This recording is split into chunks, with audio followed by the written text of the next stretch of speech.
Welcome to Fireside Nets, brought to you by Empire Sports Media. We are your hosts. I'm Spen Harris. He's Nick Shanman. Why would you say your middle name, my last name? Well, because I have a star name, Spen Harris, and I just used our last name for you because your middle name is David. Nick then I prefer Sticky Nicky. Okay. I wouldn't necessarily call this an emergency podcast because the big news broke at 1 a.m. Eastern Standard Time on February 9th. But this is a necessary podcast. Normally we record on Monday nights, Tuesday nights.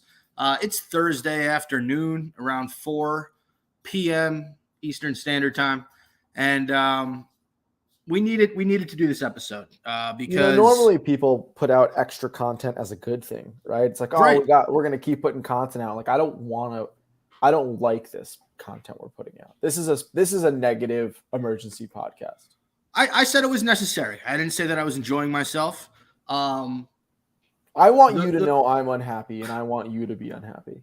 I'm extremely unhappy. So, like, it took every fiber of my being not to crack a beer because I'm technically still on. Oh, I have some whiskey. You're drinking Tullamore Dew Irish whiskey at 4:00 on a Thursday. I haven't started drinking yet. I was going to pour a glass when we started podcasting. I like to drink when we podcast.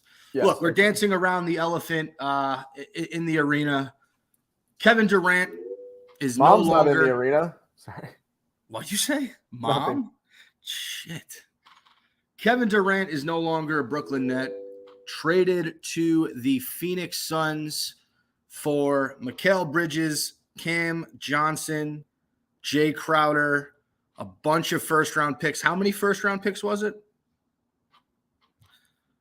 Keep going. Uh-oh.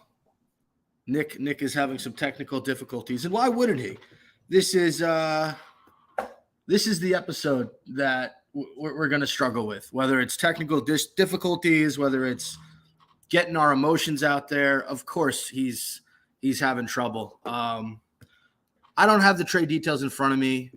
I know it was a lot of picks. I know that Phoenix, they needed to give us a lot of picks for this to make sense because Brooklyn was not gonna make a move. Hey Nick, how's it going? Are you back now? Yeah, I was having some technical difficulties. Okay, I need you to read the details. Four picks. What picks? Are they all first rounders? No, let me see here. Why wouldn't you when you start the podcast, have the trade details ready? Because I'm upset, dude. I'm upset at giving people information. Could you? No one cares how upset you are. They actually want to understand what's going on. We traded Kevin Durant and TJ Warren for 4 first-round picks in 2023, 2025, 2027, 2029, and a 2028 pick swap. All right. So don't know exactly where those fall, but I know they're not all fantastic picks. Some are late in the first round. There's nothing pick-wise we're getting where we're like, holy shit, this is absolutely in the lottery. Incredible. There's no lottery picks. No. Okay, so I want to start off by saying this. This is the end of this era of Brooklyn Nets basketball. It started when Kyrie Irving and Kevin Durant joined the team in 2019. 3.5 years later, what do we have to show for it? One playoff series win against the Celtics, a cool 7-game series against the Bucks in the second round of the 2021 playoffs, and a few regular season highlights. And that is about it. This era of Brooklyn Nets basketball was not only the biggest failure in the history of the organization, this might be one of the most colossal disappointments in the history of professional sports. And I'm not saying that to be exaggerative. I'm not saying that to be dramatic. I'm saying that because that's exactly what it was. I was able to deal with Harden requesting a trade last year. While it wasn't ideal, I understood at the time why he did it. I hated him for it, but I held my head high because we still had Kyrie and Kevin Durant. Then last week, Kyrie Irving requests the trade, and news comes out that the Nets are aggressively looking to build around Kevin Durant post Kyrie Irving. So I was a little relieved when that trade happened, a little bit happy that we didn't have to deal with the Kyrie Irving drama anymore, and we could finally focus on building a winning basketball team around Kevin Durant. The news last night at 1 a.m., it was like a stab in the chest for me. I couldn't sleep. I was distraught. I was thinking, why did this happen to this team that I've loved since I was a 7-year-old kid? I have Because 20 God plus years. hates you. I have 20 plus years of absolutely worshiping the Brooklyn Nets and rooting for them and cheering them on. And the best player to ever put on a Nets uniform decided, you know what? I was done with you guys this summer. I told you I'd stick it out, but it's just not working for me. You just traded the second best player on the team. I want to go to Phoenix, make it happen. And Phoenix was ready. Like they were blowing up Sean Marks' phone. I said earlier in the week there was a reason that Adrian Wojnarowski had brought up Phoenix's name in a tweet linked with Kevin Durant.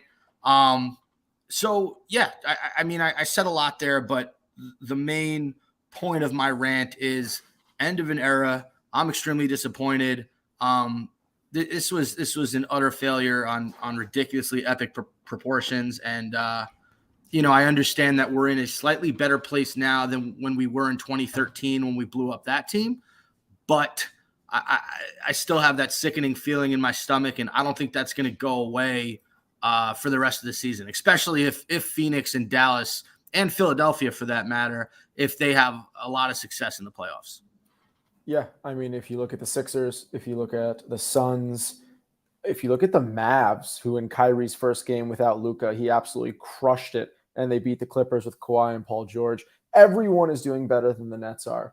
Just to give people some details, since you never have any effing details on you because you're a big, stupid idiot, is because Kevin Durant and TJ Warren went to the Suns. TJ Warren was drafted by the Suns in 2014. He was there until 2019. He went back to the Suns. We got 4 picks. We got Mikal Bridges, who I love. Mikal Bridges is a great player. I think he's averaging, I want to say, like 17, shooting 50% this year.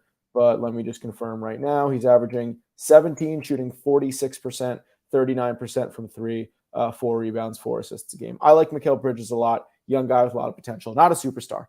We got Jay Crowder, who we instantly traded. I think he ended up on the Bucks in a 3-way trade with the Bucks and the Pacers. We ended up getting more picks out of that. The Pacers got some more players from the Bucks, like George Hill, Serge Ibaka. And then we also gave, in this whole grand scheme of things, obviously Kyrie Irving and Markieff Morris away for Dinwiddie, Dorian Finney-Smith. And am I missing anyone there, or is that just more picks as well? It was. I think you had 1 first-round pick and 2 second-round picks. I think that was. And Cam Johnson from the Suns, who I didn't mention after Jay Crowder. So I just want to give the people our current roster, okay? Because we also, if you don't know, gave Kessler Edwards and cash considerations to the Sacramento Kings. So we're looking right now at Seth Curry, Spencer Dinwiddie, David Duke Jr., Joe Harris, Patty Mills, Ben Simmons, Drew Smith, a 2-way player in the G League, Edmund Sumner, Cam Thomas, who's had 3 40-point games in a row, Mikal Bridges, Dorian Finney-Smith, Cam Johnson, Royce O'Neal, Yuta Watanabe, Nick Claxton, Day'Ron Sharpe. Am I missing anyone, Spen? I think that's it. And by the way, we are recording this post the trade deadline, so there are no more moves to be made. I think you hit everybody. You got everybody on the roster. So you bring that up. Is there a point to why you're reading this list off? Do you want to get into how you're feeling? I want to hear some of your emotions. Well, all Nick, you talk about is how you're feeling. So I want to give people information. Okay. You come on here to vent like I'm your fucking therapist. People want to know the actual details of the trades that happened because they need. Sure they do. But if they're listening to this podcast and they're a Nets fan, they probably know what's happening. What right? do you want me to say? So, like I'm dead inside? I want you to give an opinion. And I appreciate the stat reading. I get it. I'm bad at stats, but you're a Nets fan too, man. You texted me this morning talking about how sick you were. I want to hear it. I want to hear the frustration, and I want to hear where you're placing blame. I'm just done watching basketball for the rest of the season. Our starting lineup is now Spencer Dinwiddie, Joe Harris, Dorian Finney-Smith, Mikal Bridges, and Nick Claxton. Maybe flex Ben Simmons in there for Joe Harris or Seth Curry, what have you. This is not a basketball team that now has any chance whatsoever at a championship contender, being a championship contender. We, in my opinion, right now are a 8 to 10 seed in the Eastern Conference, depending on how much we click in these first couple of weeks and if we can stay on track win-wise, because we're already in a good position in 5th right now. With that said, the East is a super tight race. I mean, it's just, what the most disappointing thing to me is? It's not even that I'm not really going to be as into the games this season because I feel like the season's over. What's disappointing to me is I'm a diehard Brooklyn Nets fan and nobody wants to play in the city that I live in and love. Nobody wants to play for the Brooklyn Nets. And obviously that's a generalization because we have young guys like Cam Thomas that is giving his effing all to be a Brooklyn Net and prove himself as an elite player in this league. We'll get to him. But you have superstars in this league. Kyrie Irving, James Harden. I'll say they're in a league of their own because they're both head cases. They don't ever know where they want to be or where they want to go. They don't handle criticism well. They're bouncing around. They want all the money and all the love in the world. They're never going to get it. They're never going to be satisfied. So they don't want to be in Brooklyn. Then you have Kevin Durant, who to me is always going to be the most bothersome because I talked about this last podcast. Kevin Durant, besides being right now probably the best player in the NBA, what have you, Luka, Giannis, whatever you're feeling. He actually came to Brooklyn with these young guys, wanted to build it from the ground up, or so he said, then wanted to leave last offseason. He had a sit down with Marks. He had a sit down with Sai. He said he wanted to stay. It sounded like he was confident. He wanted to continue being a Net. And then Kyrie leaves, and we're all still seeing the news reports that the Nets have no plans of trading Kevin Durant. We see Kevin Durant in the stands, still hurt, but cheering on Cam Thomas the other day for 40 points. Loving being in that, loving supporting his teammates. That could just be him now being a facade, being a good guy, not wanting to, have any inklings or hints at what was going on in his mind. But then all of a sudden, he's done being a Net. He up and leaves to go to the Phoenix Suns, and we're left with nothing. No elite players that are proud to wear a Nets uniform. And that's what bothers me the most. It's hard to be a fan of a team that nobody feels proud to play for. It makes me question my allegiance to the Nets. Am I rooting for a team that in its core is always going to be riddled with administrative issues and management issues and coaching issues and player issues? Is this organization run so poorly that being a Nets fan now is almost considered questionable, considered a sin? You know how many people love watching this and laughing at this who aren't even Knicks fans, who aren't even Celtics fans, who are just like basketball fans who have always had this internal hatred for the Nets because of all the fuckery and stupidness that goes on within the organization? That's the most embarrassing part to me, is I have to now walk out of this apartment in New York City and tell people I'm still a Nets fan despite no player who can give us any sort of deep run in the playoffs wanting to be here. So why the hell should I want to be here, Spen? Hey, Nick Shanman, welcome to the podcast. I mean, talk about, expressing yourself and getting your feelings out to the audience. That's what I've been waiting for. I feel nothing. Look, obviously the outside noise from everybody that was rooting for the Nets to just crash and burn, it makes everything 1,000 times worse. We got a freaking 8 a.m. text from cousin Ray, the diehard Knicks fan, who basically has been telling us for the last 3 years that this thing wasn't going to work out and he can do his little I told you so dance. It's not just him. I have a bunch of people texting me asking if I'm okay, how's it going? And I'm not okay. You said it best. It is very hard to be happy or to root for a team when your top 3 guys don't want to play there. And I know we don't want to kill the front office because, for what it's worth, I think Marks has tried to be a good general manager, whatever that means. I think he's done some good things. You look at Cam Thomas, you look at Nick Claxton. Those are 2 guys that Sean Marks drafted that have been pretty solid for the Brooklyn Nets. But you think, when will another superstar ever consider the Nets? The answer is when we build up the right culture and we have a winning basketball organization again that has distanced themselves from this team. Because right now, if Damian Lillard or LeBron James or any of these superstars, Luka Doncic, if they want to move teams, I don't think they're considering the Brooklyn Nets to be an option right now for 2 reasons. Number one, we're clearly in a rebuilding mode. And number 2, I don't think that people like our front office. I don't think that players like Sean Marks and Joe Tsai for whatever reason it is. There was a report I shout out to Scoopy Robinson. Brandon Scoopy Robinson works for Bally Sports. He's a great reporter. He said he was talking to a former net, who played in this era, and he said, "Hey, they miss you in Brooklyn." And the player responded, "Shit, I don't miss them." How are we supposed to feel as fans? And that I do have to put on the front office, and this is not. It's such a difficult conversation because Kyrie Irving was at fault for so many different things, but so was Sean Marks and Joe Tsai. They were also at fault for a lot of different things. I don't think there's anybody in this situation outside of Kevin Durant who probably had the cleanest break. But again, he dealt with injury while he was here. He was not available as much as we needed him to be. So there's just so many different ways you can go when talking about why this whole thing blew up. I find myself, Nick, I'm struggling with how I feel because in one sense, I'm happy. I'm relieved. Relieved is the right word. That we don't have to deal with these bullshit expectations of, are we going to be able to win in this short window that Kevin Durant's playing with the Nets? Can we do it with 7-Eleven? Like, part of me's happy that we can move past that and try to build a culture the right way, which is how the Grizzlies have built the culture. That's a bad example. Which is how the Warriors have built the culture. The Kings, with young, talented, homegrown players. The best team in the East, or the best two teams in the East, are the Boston Celtics and the Milwaukee Bucks. Bucks drafted Giannis. I think the Bucks drafted Middleton. And Drew Holiday was the Milwaukee Bucks' big acquisition the year they went all the way. The Celtics, Jason Tatum, Jaylen Brown, they are homegrown. So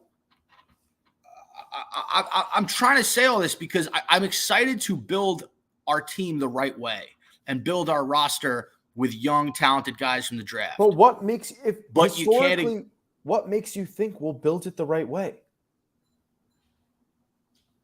What in the history of the Brooklyn Nets organization tells you that we're going to know how to build a team? Before Kyrie Irving and Kevin Durant decided to go to Brooklyn, we had been building a decent culture here with D'Angelo Russell, Spencer Dinwiddie, Jared Allen, Karis LeVert. Those teams were on the rise. They enjoyed playing for Kenny Atkinson. Nick, how much drama do you remember happening when Jared Dudley was on the Nets and he was there's no drama on a team without superstars. There's no drama on a team that doesn't have isn't a playoff contender. Well, is there drama with the Clippers? Is there drama with the Nuggets? Of course, those are two teams. Okay, those are small. The Clippers, yes, there's always freaking drama because Kawhi sits out every other game. So and also Kawhi and Paul George, like two of the most injury-prone elite players. I'll give you the Nuggets have slightly less drama, but they're also a small market team who just happens to have a rising star in Jokic and building a great team around them. Listen, yes, you could find anomalies and exceptions in great teams that have less drama. My point being, you saying Jared Dudley's team doesn't have drama doesn't do anything for me because Jared Dudley's team sucked donkeys. Okay, fine. But why I'm slightly excited and why I think they can maybe do this the right way this time is because they have a ridiculous number of assets and they have a lot of draft picks. So I think that they're in a position where in this offseason, if they do it correctly, they have a 2 to 3 year window where they can rebuild the right way and maybe be competitive in the East by 2025, 2026. That's what I'm saying. But I think that's a lot more realistic now.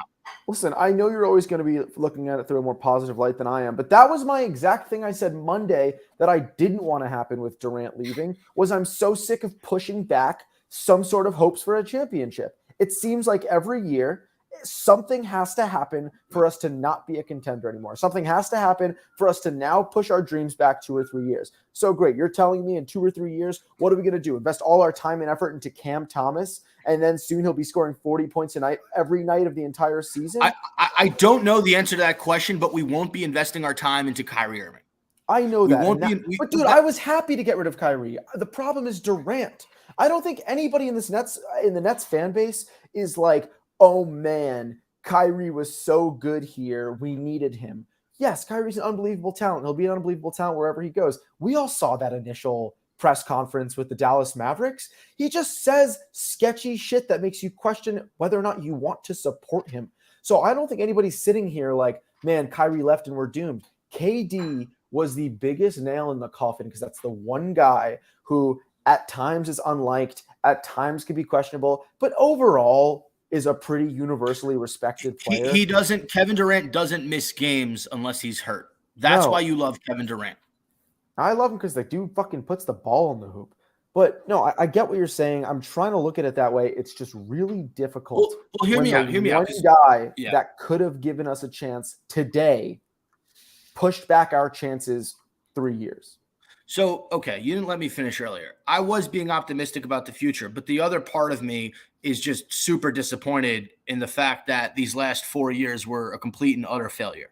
Like that is the part of me that I can't let go of that right away. So that hurt and that sting that this era not only failed on the court, but failed the fan base in general, that's going to sting for the next few months. Now, the one thing that I find a little bit just kooky about the whole situation, when the Nets traded Kyrie Irving, there were reports that they did not think this would prompt Kevin Durant to request a trade. And there were reports that they were going to build around Kevin Durant and make moves to appease him before the deadline. And then Kevin Durant comes to them basically silently. This wasn't a public thing. And he's like, hey, like, I'm not super happy. I don't love the way that, there was the report that came out. Kevin Durant and the Nets are talking about, quote, the direction of the franchise, end quote, where that's not good. That's Kevin Durant being like, well, what are you guys doing? And it's probably not going to include me, so trade me.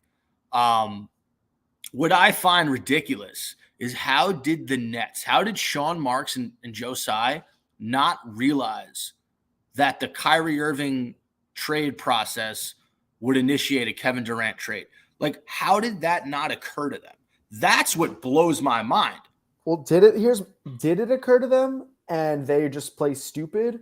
Because how can this organization feel comfortable and stable when Kevin Durant only 5 months ago or 4 months ago was considering leaving as well? How could they not think these big blockbuster moves could prompt him to want to go somewhere else, to be surrounded by a Devin Booker, DeAndre Ayton, and Chris Paul, as opposed to Mikal Bridges, Cam Johnson, and Spencer Dinwiddie?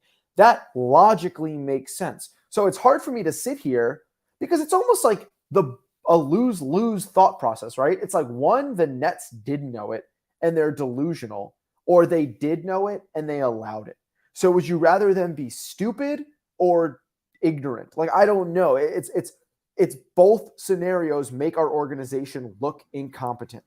So I don't even think it's worth chatting about whether or not they knew, whether they didn't know, whether or not they realized once that one domino fell, the rest would fall. It's like, have you ever fucking played dominoes? That's how the game works. I don't think it's worth conversing about. The problem is there's something in the organization. There's a disconnect between the players and management that we can't all be on the same page and we can't get players excited to be here.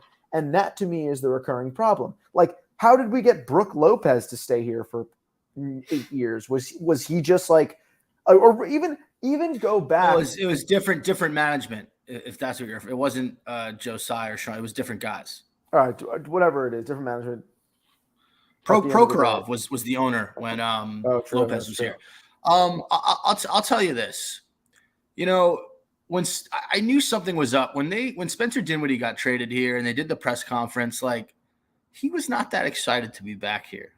You can kind of tell in his voice. You can tell the way he did the press conference. I think he liked being the second guy in Dallas alongside Luka. And I think that I don't think Dinwiddie was super crazy about being here right before he left. Like, I think he could have resigned with Brooklyn after that year. He chose to go to another organization.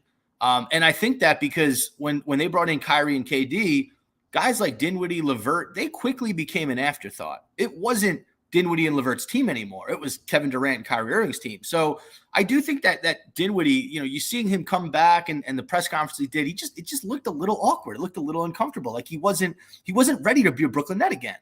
I definitely think there's a disconnect between management and the players. I think it's an interesting point you bring up. The thing that I hate about Sean Marks in this whole process, he got abused by every other general manager in the league throughout this process. He looked like such a cuck because when there were reports coming out that the Marks wanted to put together pieces around Kevin Durant to keep the Nets relevant, every single general manager, their sphincters puckered up a little bit. And they were like, we're not going to trade you guys for Kevin Durant to get better. You're going to trade him in the offseason. Why are we going to help you make Kevin Durant happy when clearly he's unhappy, and we can all take advantage of that? So every single manager treated Sean Marks like a thirsty-ass bee. They talked to him about trade requests I don't think they were ever going to pull the trigger on. And what did that lead to? That lead to Marks not making a single deal after that Kyrie Irving deal, other than the Kessler-Edwards deal, which who really cared about. Nobody wanted to trade with him. Finally, right, he gets one call from Phoenix because they were the organization that's been clamoring about Kevin Durant since the summer, and he makes the deal. Nick, do you think there are other teams out there that could have maybe put in an offer for Kevin Durant? Yeah, but wasn't it like we refused to go trade with the Lakers? No, that was different. He didn't want to trade with the Lakers because he didn't want Kyrie Irving to go to the Lakers. I mean, I don't think the Lakers can make a play for Durant anyway, but my point is, Marks did not come out looking great in this. The haul for Kevin Durant is okay. I don't think it's necessarily, I don't think there's a haul that you can ever be satisfied for when you're giving away a top 2 scorer in the entire league. But I don't like the way Marks came out after this. And by the way, the roster you read off to me, that's not a really cohesive NBA roster. We have about, 1 to 2 point guards on the team, if that. Dinwiddie's a point guard. Sumner. And that's it. Like, Patty Mills is kind of a combo guard at this point in his career. You don't really have a real playmaker on this team. Ben Simmons isn't Ben Simmons, so I don't really count him as a playmaker. We have a bunch of very talented role players. That's what wings. Nick, we have a million Mikal wings. Bridges. I love Dorian Finney-Smith. I like Cam Johnson. Do we need all 3? No. And by the way, did we get a center during this entire process? Did we get another big man? No, because we think Nick Claxton is all we need. If we were in Buffalo, we'd literally be called the Buffalo Wild Wings because we have so many damn wings on this team. And everyone was like, waiting till 3 p.m. on Tuesday, today's Thursday. When is Marks going to get a big man? Is he going to get anybody? You saw the Raptors go and trade for Jakob Poeltl. And by the way, Masai Ujiri, fucking finesse. What he did, basically gauging the interest of guys like OG Anunoby, Fred VanVleet, he figured out what their values are without trading those players. So now he goes in the offseason to get a guy like Siakam. Yeah, and now he knows his value too. So that's what I mean when I talk about why are all these other GMs smarter and better than Sean Marks when it comes to making moves. I don't discredit Sean Marks in terms of evaluating talent. I think that's where he's good. But when it comes to making trades and all these different things, he's just not the guy. But don't those two go hand in hand?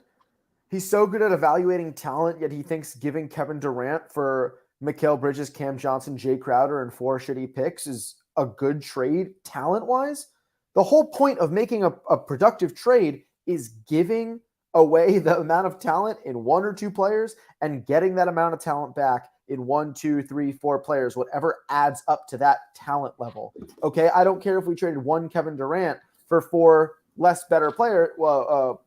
talented players, if that makes a better team altogether talent-wise. Like, that's why we didn't really mind the Mavs trade, right? People are going to be critical of the Mavs trade and say we kind of lost because we got Dinwiddie, Dorian Finney-Smith, while they got Kyrie Irving, who's arguably top 5 scorers in the world. But we're okay with that because we filled 2 needs in a starting lineup. We have a Dinwiddie, who is good enough in this league to start as the 1 or 2 almost anywhere, and we have a Dorian Finney-Smith, who's good enough to start as a 3 or a stretch 4 60 to 70% of the teams in the league. So I'm okay with that trade-off. But if you're telling me Sean Marks can evaluate talent, why did he think Mikal Bridges and pretty much just at the time, obviously we're not even evaluating the draft picks right now, but those do carry weight, Mikal Bridges and Cam Johnson. Cam Johnson pretty much comes off the bench for a Mikal Bridges, 4 to 3, sometimes for 4 if you're going small, because we instantly got rid of Jay Crowder, so I'm not even going to preface that too.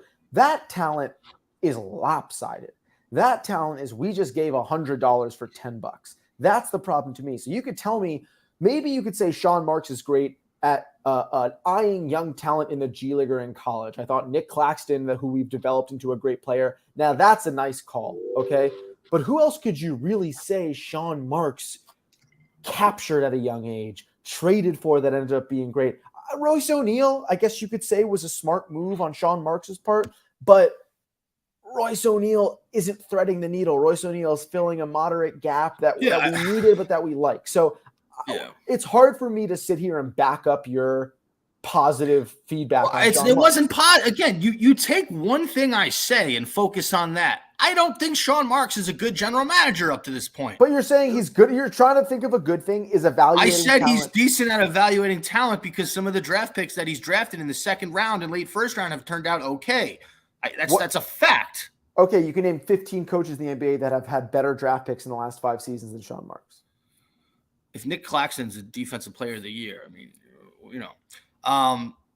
we're arguing about something stupid because it's like Stephen A. Smith and Jay Williams. Did you see that? Sean Marks is our general manager right now.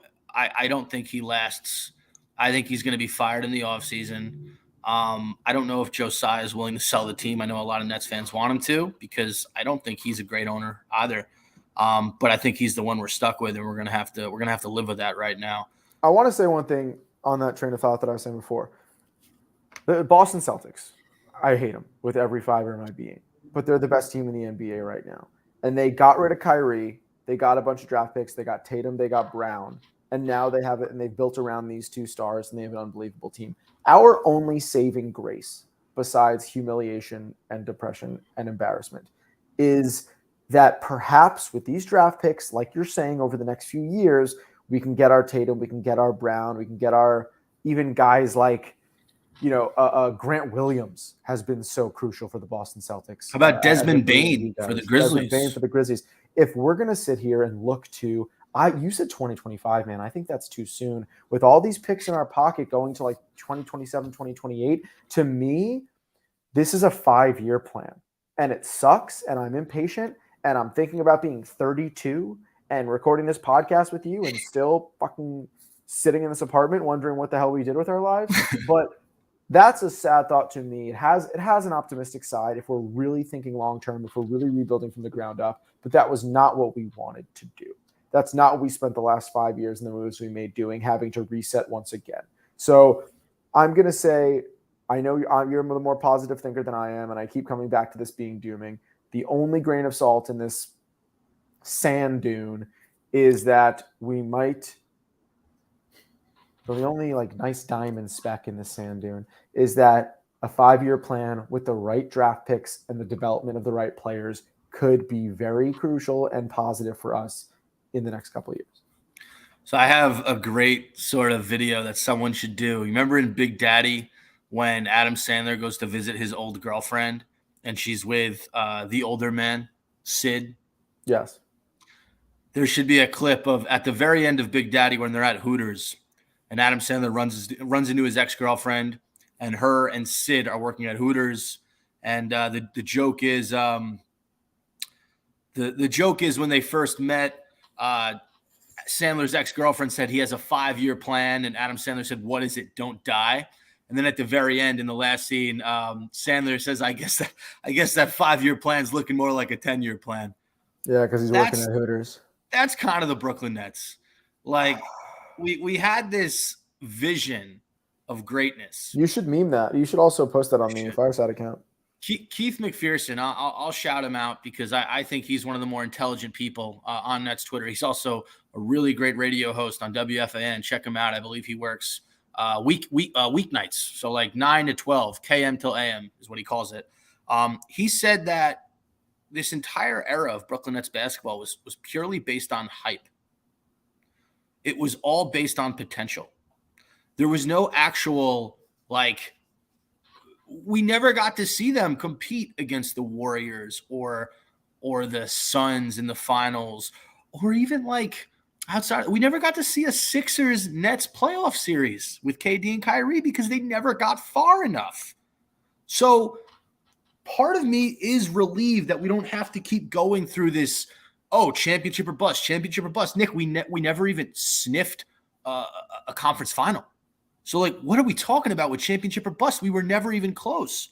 Yeah, but when you have a guy like KD on their team, there's always hope. So I get what you're saying. We never got as close, but to quote Jim Carrey in Dumb and Dumber, so you're saying there's a chance. Saying there's a chance. All right, real quick. What do you think about, the impact? I'm sorry, not the impact, just the rest of the season. How is this going to play out? Who's going to take control of this team? Who are going to be the leaders of this team? What are you looking to see as we close out this season, which, I don't think either of us are very excited about? I think Spencer Dinwiddie has to immediately become a vocal presence on this team. I think he's been a net before. He's thrived in Brooklyn before, especially during COVID. He came out of a shell. That's why he got that deal in Dallas. Now he's back. He had a great season so far for the Mavs, averaging 17, 18 a game, shooting 46, 47%, super efficient, worked really well with Luka. He now has to be the vocal leader on this team. I also am going to put a lot of pressure as the leader in Mikal Bridges. And I'll tell you why. Efficient scorer, amazing defender. And when Booker's been out the past couple of weeks, he just came back. I think it was with a groin injury. Mikal Bridges stepped the F up in every category and became a go-to scorer in a lot of games. CP3 was out for a while too. Ayton's been in and out. And Mikal Bridges, after those three, stepped up to be the number one scorer on the team when they needed him most. I'm looking at Dinwiddie. I'm looking at Mikal Bridges. And I hate to say this because we're all looking at him still as Ben Simmons. Maybe this is good for Ben Simmons to be surrounded by almost even or less par players with him. Obviously, right now they're playing better than him, a lot of these guys. But maybe Simmons felt this pressure with Durant, with Kyrie, to perform higher expectations. Ben Simmons, the pressure is off of you.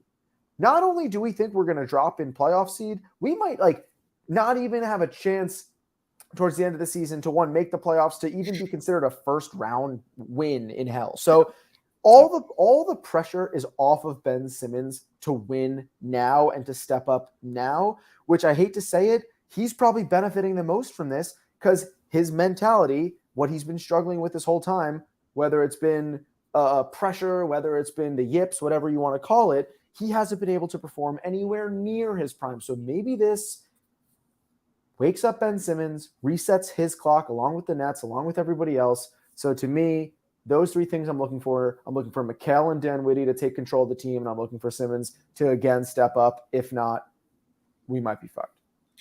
The Ben Simmons stuff is so sad, right? Like, he came in last year in the Harden deal. Marks took a chance on him. There was that playoff series against the Celtics where the Nets had to basically speak about Ben Simmons and why he wasn't playing. And, we went through all of that to get to the offseason to think, all right, well, he's still on the roster and hopefully he's back and we'll see him in action and we'll get this Philadelphia Ben Simmons who was a high-flying, defensive stud who can create off the dribble for guys and go to the rim. And he just doesn't have it right now. He hasn't had it all season. Will he get it back? That's the real question. I don't know. But in a season where the Nets went from, the second or third best team in the East to now in the middle of a rebuild, he has been no part of that. And as they were looking for trade partners, it was sad to hear Ben Simmons had little to no trade value, which is one of the most depressing because we traded James Harden for this guy. James Harden is a snub. He got snubbed by the All-Star. He's an All-Star, James Harden. James Harden's one of the best guards in the last 10 years. And he might not be, as good as he was in the Rockets. He's still fucking elite. And we traded James Harden away for Ben Simmons, who, let's face it, has maybe been the 9th most productive player this season for the Brooklyn Nets. It's been bad. You know what the worst part is? Kyrie, as much of a headache as he is, as much of a liability as he is off the court, he always performs on the court. And of course, Ben Simmons, for as much as of a liability he is off the court, as much of a headache he's been, it affected his on-court play more than anybody I've ever seen in the NBA.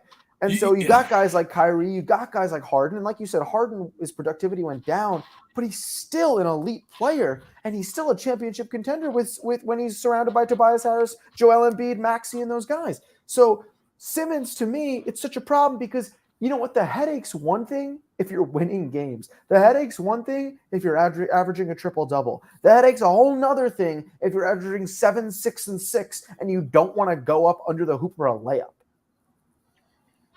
It's a tough look. It's a tough look. And I want to say one more thing about performance for the Nets this season, and then I have a message that I want to give the fan base. But just think about this, Nick. The Nets had a 20-game stretch where they were 18-2. Think about that. It was the best 20-game stretch in the history of the Nets franchise. And less than a month later, maybe a little bit more than a month later, they are gutting the roster and rebuilding the team. That is insane to think about.